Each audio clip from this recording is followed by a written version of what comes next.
प्यारे देशवासियों, नमस्कार। मैं इस वीडियो में भी जैसे पिछले में की हैं किसान भाइयों के लिए कुछ बात करना चाहूँगा। बहुत ज़रूरी बातें हैं, बहुत अहम बातें हैं और निवेदन करूँगा किसान भाइयों से, प्लीज़ इन बातों के ऊपर थोड़ा सा गौर करें, आप ध्यान से सुने और गौर करें। मैं पूछना चाह रहा हूँ, किसान का सच्चा हमदर्द कौन है? क्या एनडीए है या इंडिया है, या फिर इन दोनों में से कोई भी नहीं है? और कोई भी नहीं है तो फिर कौन है?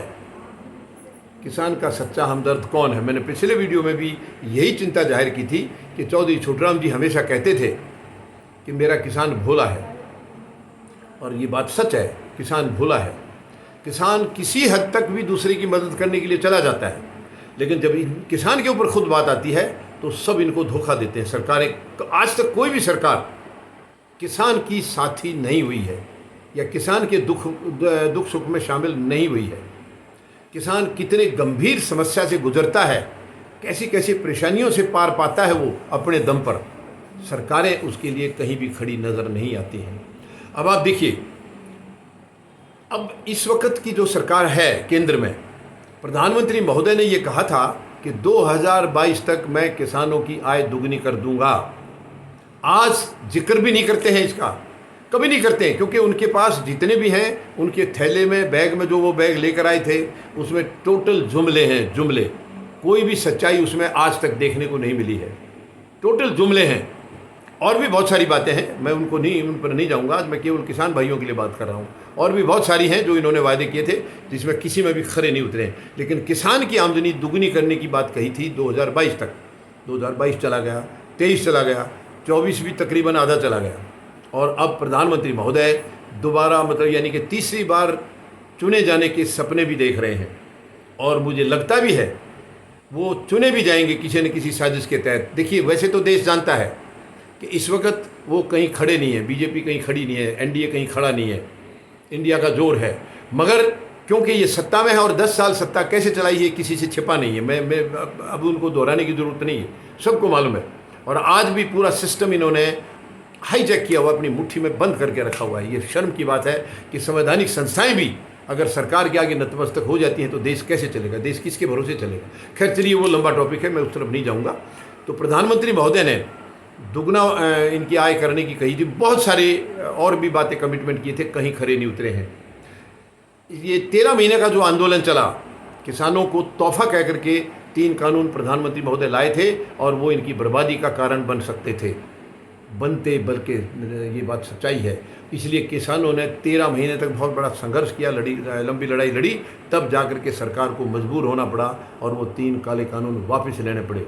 मगर एमएसपी की गारंटी जब आंदोलन ख़त्म हुआ तो सरकार ने हाँ की थी कि हम वो देंगे, वो आज तक नहीं दी। और अब वर्तमान में मैं इंडिया की बात आपको बताता हूँ। अब इंडिया के श्री राहुल गांधी खुद कई बार भाषणों में उन्होंने कहा है, ये वर्तमान सरकार आपको एमएसपी कभी नहीं देगी, हम आपको एमएसपी देंगे, हमारी सरकार बनवाइए, हम स्वामीनाथन आयोग की रिपोर्ट को लागू करेंगे। ये उनका कहना है, इंडिया की तरफ से ही कह रहे हैं वो इंडिविजुअली मैं उनको नहीं बता रहा हूँ। मैं इनसे सवाल करना चाहूँगा, अब इंडिविजुअली सवाल करना चाहूँगा, स्वामीनाथन आयोग का गठन किसने किया था? इसी कांग्रेस सरकार ने किया था। स्वामीनाथन आयोग की रिपोर्ट किसके टाइम में आई, किसके शासनकाल में आई? कांग्रेस के में आई। कब आई? 2006 में आई।